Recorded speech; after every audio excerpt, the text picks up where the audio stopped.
শরীরে যে কোনো ব্যথা দূর করতে একটি দোয়া পাঠ করুন। প্রিয় ভাইরা আমার, প্রিয় বোনেরা আমার, আপনার যখন শরীরে কোনো ব্যথা হবে, আপনার যে কোনো ব্যথায় আপনি যদি এই একটি দোয়া পাঠ করতে পারেন, ইনশাআল্লাহ আল্লাহ তাআলা আপনার সকল ব্যথা দূর করে দিবে। জাস্ট এই একটি দোয়া পাঠ করতে হবে। আমাদের মধ্যে অনেকেই আছে যে শরীর ব্যথা করে, একটু কিছু হলে শরীর ব্যথা করে, কিংবা আপনার যদি কোনো জায়গায় কেটে যাওয়ার পরে যদি ওই জায়গায় ব্যথা হয়, কিংবা অনেকের আছে মাজা ব্যথা, আবার অনেকে আছে বাত ব্যথা, আবার অনেকের অনেক ব্যথা রয়েছে। অনেকের যখন জ্বর আসলে দেখবেন অনেক সময় শরীর ব্যথা করে। বিশেষ করে এটা জ্বরের জন্য খুবই উপকারী একটা দোয়া। আপনি যদি জ্বর আসলে দেখবেন মানুষের শরীর ব্যথা করে, শুধু শরীর ব্যথা করে। আপনি শুয়ে থাকবেন, অনেকক্ষণ শুয়ে থাকলে আপনার পিঠ ব্যথা করে, শরীর ব্যথা করে। তো আপনার যে কোনো ব্যথা দূর করতে আপনি মাত্র এই একটি দোয়া পাঠ করবেন।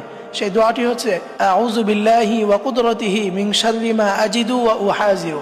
আমি আবারও বলছি, সেই দোয়াটি হচ্ছে আউযু বিল্লাহি ওয়া কুদরতিহি মিন শাররি মা আজিদু ওয়া উহাজিরু। এই দোয়াটি আপনারা পাঠ করবেন। এটা নিয়ম হচ্ছে, আপনার যেই জায়গায় ব্যথা, আপনি ওই ব্যথার স্থানে হাত রেখে আপনি 7 বার এই দোয়াটি পাঠ করবেন। আউযু বিল্লাহি ওয়া কুদরতিহি মিন শাররি মা আজিদু ওয়া উহাজিরু। হাতে গুনে গুনে আপনি 7 বার পাঠ করবেন এবং ওই জায়গাতে আপনি মালিশ করে দিবেন, এবং 7 বার পাঠ করার পরে ওই জায়গায় আপনি ফু দিয়ে দিবেন।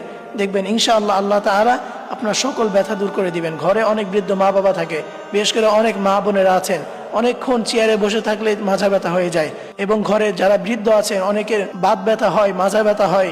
আবার অনেকেই রয়েছে এই মাজার ব্যথা দূর করার জন্য থেরাপি নিতে হয়। তো আপনি যদি আপনার ব্যথার স্থানে হাত রেখে এই দোয়াটা 7 বার পাঠ করে আপনার ব্যথার স্থানে মালিশ করতে পারেন, এবং 7 বার পাঠ করার পরে আপনি ওই জায়গায় ফু দিয়ে দিতে পারেন, তাহলে ইনশাআল্লাহ আল্লাহ তাআলা আপনার সকল ব্যথা দূর করে দিবে। আমি আবারও সেই দোয়াটি বলছি, সেটি হচ্ছে আউযু বিল্লাহি ওয়া কুদরতিহি মিন শাররি মা আজিদু ওয়া উহাজিরু।